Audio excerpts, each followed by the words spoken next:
پل صراط وہ پل جو قیامت کے دن جہنم کے اوپر نصب ہوگا، ایک خوفناک اور دل دہلا دینے والا منظر پیش کرتا ہے۔ لا شبہ ہم سب اس پل کو پار کریں گے جو بال برابر باریک اور تلوار کی دھار جتنا تیز ہے۔ کوئی بھی پل صراط کو اس وقت تک پار نہ کر سکے گا جب تک وہ سوالات کے 7 مرحلوں سے نہ گزر جائے۔ 7 سوالات، 7 مختلف پڑاؤ پر۔ یہ 7 سوالات کیا ہیں؟ حضرت محمد صلی اللہ علیہ وآلہ وسلم نے ایک حدیث میں پل صراط کو یوں بیان فرمایا ہے: پل صراط کو پار کرنے کا انحصار ہر ایک کے اعمال پر ہے۔ کچھ لوگوں کے لیے یہ بہت آسان ہوگا اور کچھ کے لیے بہت مشکل۔ یہ جہنم کا ایک پل ہے جو کہ بال سے زیادہ باریک اور تلوار کی دھار سے زیادہ تیز ہے۔ اس میں کانٹے اور ہڈیاں ہیں جو ان کو گرفت میں لے لیں گی۔ جسے اللہ چاہے گا کچھ لوگ اس پر سے پلک جھپکتے گزر جائیں گے جیسے روشنی کی رفتار ہوا کی طرح، یا علی نصب گھوڑوں اور سواریوں پر فرشتے پکاریں گے: اے پروردگار سلامتی فرما، اے پروردگار سلامتی فرما۔ وہ لگاتار پکاریں گے۔ وہاں ایسے لوگ ہوں گے جن کو خراش بھی نہیں آئے گی، اور ایسے بھی ہوں گے جنہیں ہتھوڑے سے مارا جائے گا، اور ایسے بھی ہوں گے جن کے چہرے آگ میں جھونک دیے جائیں گے۔ جی ہاں، جیسا کہ حدیث سے ثابت ہے کہ لوگ خدا کی بارگاہ میں اپنے درجات کی بنیاد پر اس پل کو پار کریں گے۔ کچھ لوگ اسے روشنی کی رفتار سے پار کریں گے، جبکہ دوسرے رینگ کر اس سفر کا اختتام کریں گے، جیسا کہ قرآن مجید کی سورہ 79 آیت نمبر 6 میں درج ہے کہ حضرت اسرافیل علیہ السلام 2 دفعہ سور پھونکیں گے، اور پہلی دفعہ سور پھونکنے پر سوائے ان کے جسے اللہ سبحانہ وتعالیٰ چاہے، زمین اور آسمان کی ہر چیز اس کی حیثیت سے لرز اٹھے گی، اور اس کے ساتھ ہی قیامت برپا ہو جائے گی۔ دوسری دفعہ سور پھونکنے پر سب دوبارہ زندہ ہوں گے اور اپنے رب کی طرف دوڑیں گے تاکہ میدان حشر میں جمع ہو جائیں۔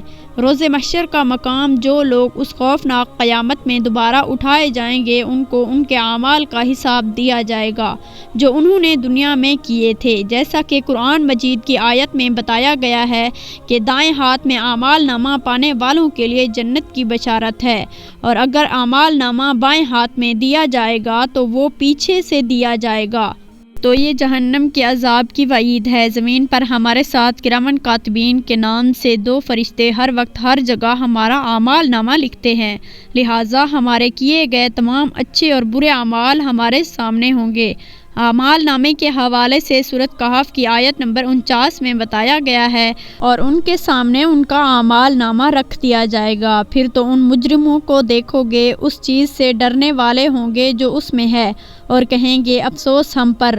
یہ کیسا اعمال نامہ ہے کہ اس نے کوئی چھوٹی یا بڑی بات نہیں چھوڑی، مگر سب کو محفوظ کیا ہوا ہے، اور جو کچھ انہوں نے کیا تھا سب کو موجود پائیں گے، اور تیرا رب کسی پر ظلم نہیں کرے گا۔ روز محشر اعمال نامہ ہمارے سامنے رکھا جائے گا۔ ایک دفعہ اعمال نامہ مل گیا تو ہم اپنی منزل کے قریب پہنچ جائیں گے، لیکن آخری منزل سے پہلے ایک اور پڑاؤ بھی ہے، ایک ایسا پڑاؤ جو بال سے باریک اور تلوار کی دھار سے زیادہ تیز ہے، ایک ایسا پڑاؤ جسے بغیر کسی استثناء کے سب کو پار کرنا ہے۔ یہ پڑاؤ پل صراط ہے۔ تم میں سے کوئی بھی ایسا نہیں جس کا اس پر سے گزر نہ ہو۔ یہ تیرے رب پر لازم مقرر کیا ہوا ہے۔ حدیث کے مطابق صراط جہنم کے اوپر ایک سیدھا راستہ ہے، ہر کوئی اس پر سے گزرے گا۔ ایمان والے اس پر سے اپنے اعمال کے مطابق تیزی سے یا آہستگی سے گزریں گے، جبکہ کافر اور گنہگار لوگ ٹھوکر کھا کر جہنم میں جا گریں گے۔ پیارے نبی حضرت محمد صلی اللہ علیہ وآلہ وسلم نے فرمایا: سب سے پہلے پل صراط کو عبور کرنے والے آپ صلی اللہ علیہ وآلہ وسلم ہوں گے، اور پھر آپ صلی اللہ علیہ وآلہ وسلم کی امت اگر لوگوں کے اعمال اچھے ہوں گے تو وہ تیزی سے اس پل سے گزر جائیں گے، لہٰذا پل صراط پار کرنے کے لیے آپ سے کیا پوچھا جائے گا؟ پل صراط پر ہر ایک سے اس کی زندگی کے اچھے اعمال اور گناہوں کے بارے میں پوچھا جائے گا۔ جیسا کہ ہم نے شروع میں کہا کہ پل صراط کو 7 مرحلوں پر سوالات کے بغیر پار نہیں کر سکتے۔ 7 پڑاؤ کے 7 سوالات۔ پہلے پڑاؤ پر جو پہلا سوال ہوگا وہ ہمارے ایمان کے بارے میں ہے۔ اگر ہمارا ایمان کامل ہے تو ہم بہت آسانی سے پہلے مرحلے سے گزر جائیں گے، لیکن کافر پہلے ہی مرحلے میں جہنم میں جا گریں گے۔ ہم جانتے ہیں کہ ان لوگوں کا آخری ٹھکانہ جہنم ہے جن کو ایمان لانے کا موقع دیا گیا لیکن وہ پھر بھی ایمان نہیں لائے۔ خدا نے اپنی پاک ذات اور صفات اور نیک بندوں کے ذریعے اپنا تعارف کروایا، تو جو ایمان نہیں لائے بالآخر ان کا آخری ٹھکانہ جہنم ہے، اور جہنم اتنی بے رحم ہوگی کہ جب اس سے پوچھا جائے گا کیا تم بھر گئی ہو تو یہ چلا کر کہے گی کیا اور نہیں ہے۔ دوسرے لفظوں میں اس دن تمام کافر جہنم میں جھونکنے کے بعد بھی کوئی چیز اس کا پیٹ نہیں بھر سکے گی۔ لیکن ڈریے مت، اگر آپ ایمان لائے اور آپ نے نیک اعمال کیے تو آپ کو روز محشر کی سختیوں سے پلک جھپکتے ہی چھٹکارا مل جائے گا، بالکل ایسے جیسے حضرت ابراہیم علیہ السلام آگ میں صحیح سلامت رہے اور آپ ایمان لائے لیکن خود کو بچانے کے لیے اچھے اعمال جمع نہیں کیے، تب بھی آپ کے پاس موقع ہے، ورنہ آپ کے گناہ کانٹے بن کر آپ کا پیچھا نہیں چھوڑیں گے۔ اگر آپ ان کانٹوں سے پیچھا چھڑا لیتے ہیں تو یہ بہت اچھی بات ہے، لیکن اگر ایسا نہ ہو سکا تو جہنم کی آگ آپ کو نگلنے کی منتظر ہوگی، جیسا کہ سورۃ مریم کی آیت نمبر 72 میں درج ہے۔ پھر ہم انہیں بچا لیں گے جو اللہ تعالیٰ سے ڈرتے ہیں اور ظالموں کو اس میں گھٹنوں پر گرے ہوئے چھوڑ دیں گے۔ آئیے اس پر بات کرتے ہیں کہ ہم اس پل کو کیسے پار کریں گے جہاں جہنم اپنی تمام تر ہولناکیاں اور دہشت کے ساتھ ہمارے قدموں تلے ہوگی۔ ہم کوشش کریں گے کہ اس پر نظر نہ پڑے اور ہماری توجہ ہمارے راستے پر مرکوز رہے۔ ہم اپنے ارد گرد لوگوں کو دیکھیں گے، ایک طرف وہ لوگ ہوں گے جو اپنے گناہوں پر پچھتائیں گے، جبکہ دوسری طرف وہ لوگ ہوں گے جو جہنم میں جا گریں گے۔ وہاں ایسے لوگ بھی ہوں گے جو اس دنیا میں رہتے ہوئے آخرت کی فکر کرتے تھے، اور وہ وہی ہوں گے جو اس پل کو تیزی سے بغیر کسی تکلیف کے پار کر لیں گے۔ پہلے سوال کے جواب میں کامیابی کے بعد ہم وہاں پہنچ جائیں گے جہاں دوسرا سوال پوچھا جائے گا۔ ہم سے وہاں نماز کے بارے میں پوچھا جائے گا جو کہ ایمان کے بعد دین اسلام کا سب سے اہم ستون ہے اور اس کے بنیادی ارکان میں سے ایک ہے۔ آپ کی نمازیں جتنی مکمل اور خالص ہوں گی آپ کا حساب اتنا ہی آسان ہوگا، لیکن اگر آپ کی نماز صحیح نہیں ہے تو شاید آپ کے عقیدے کی عمارت گر جائے گی۔ ہمارے پیارے نبی حضرت محمد صلی اللہ علیہ وآلہ وسلم نے فرمایا، نماز دین کا ستون ہے، جس نے اس کو ترک کیا بس اس نے پورے دین کو منہدم کیا۔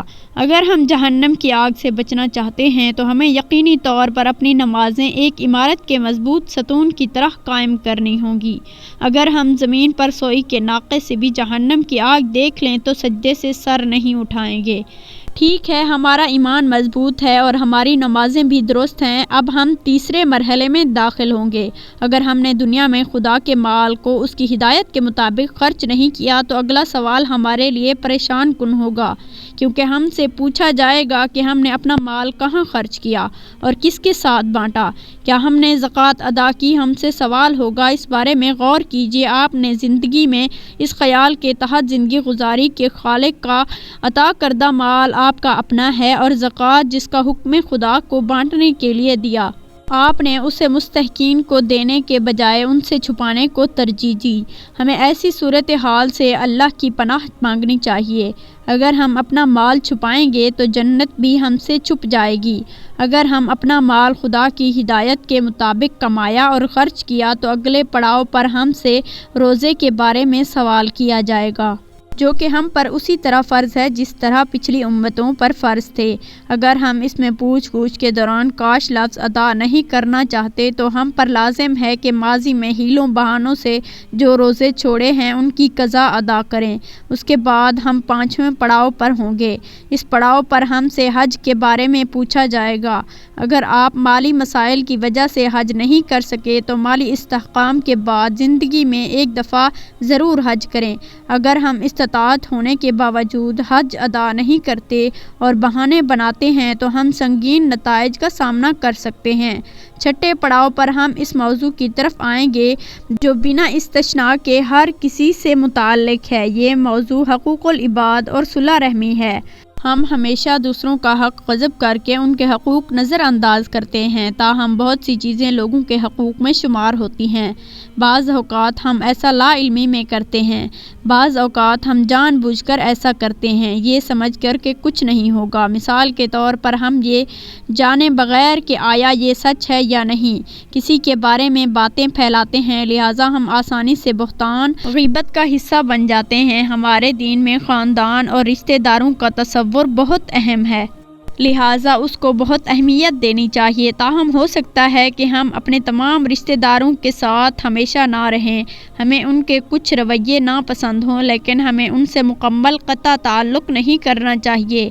آئیے صحابہ کرام رضوان اللہ علیہ اجمعین کی حیات پر نظر ڈالیں۔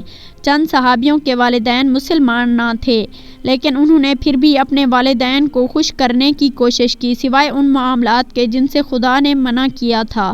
جب ہم ان تمام مراحل سے گزر جائیں گے تو ہم سے طہارت یعنی غسل کا سوال کیا جائے گا۔ اگر ہم پچھلے 6 سوالوں میں کامیاب رہے، خدا کے فضل سے ہم ان لوگوں میں شامل ہوں گے جو صفائی کو ترجیح دیتے ہیں۔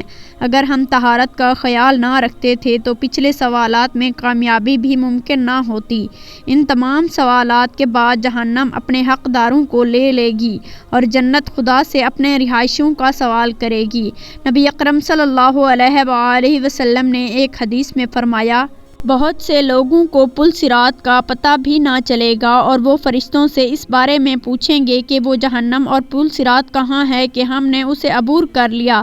فرشتے جواب دیں گے کہ تم جہنم کے اوپر اس پل کو پار کر چکے ہو، لیکن تمہارے اعمال کے نور کی وجہ سے جہنم کی آگ بجھ گئی۔ جہنم کی آگ مومنین سے کہے گی، اے مومنو میرے اوپر سے تیزی سے گزرو، کیونکہ تمہارے اعمال کا نور میری آگ کو بجھاتا ہے۔ خدا کی مرضی ہوگی تو ہمیں جنت بطور انعام مل جائے گی، جو کہ سفر کے اختتام پر ایک خوبصورت جگہ ہے، ایسی خوبصورت جگہ کہ کسی آنکھ نے نہ دیکھی نہ کسی کان نے سنی ہے۔ کوئی انسان خواب میں بھی جنت کی خوبصورتی کا تصور نہیں کر سکتا۔ نیک اعمال کے ساتھ زندگی گزارنا اتنا ہی مشکل نہیں ہے۔ ہمیں زمانہ آخر کے خوشگوار ہتھ کنڈیوں سے بچنے کے لیے کچھ خاص اقدامات کرنے کی ضرورت ہے۔ یہ باتیں کہیں سب درست ہیں اور لازماً وقوع پذیر ہوں گی، تو کیا دنیا میں عارضی زندگی کے لیے آخرت تباہ کرنا ضروری ہے؟ ٹھیک ہے، آپ کو کس کی زیادہ فکر ہے، دنیا کی عارضی پل کی یا اس پل کی جو ابدیت کی طرف لے کر جاتا ہے؟